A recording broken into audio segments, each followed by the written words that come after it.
എന്ത് ഇസ്ലാമിക വിരുദ്ധ കാര്യമാണെങ്കിലും അത് ചെയ്യുമ്പോൾ അത് ചോയ്സ് അല്ലേ എന്നാണ്. അത് അവന്റെ ചോയ്സ് അല്ലേ, അത് അവളുടെ ചോയ്സ് അല്ലേ, ഇഷ്ടല്ലേ, അതിനെതിരെ നമ്മൾ നിൽക്കണോ? ഈ ചോദ്യം ചോദിച്ചുകൊണ്ടാണ് ഓരോന്ന് കടന്നു വരിക.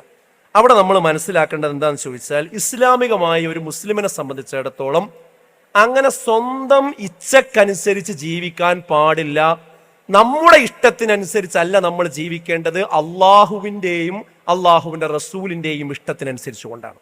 അതാണ് ഖുർആൻ പറഞ്ഞത്, വമാ കാന ലി മുഅ്മിനിൻ വലാ മുഅ്മിനത്തിൻ ഇദാ ഖലല്ലാഹു വറസൂലുഹു അംറൻ അയ്യകൂന ലഹുമുൽ ഖിയറതു മിൻ അംരിഹിം.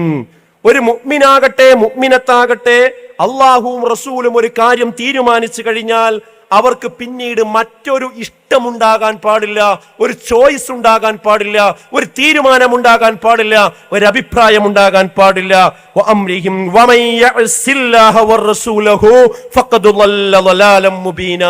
അതിനെ ധിക്കരിച്ചുകൊണ്ട് അള്ളാഹുവിനോട് അനുസരണക്കേട് കാണിച്ചവരാരുണ്ടോ അവർ വ്യക്തമായ വഴികേടിലാകുന്നു എന്നാണ്.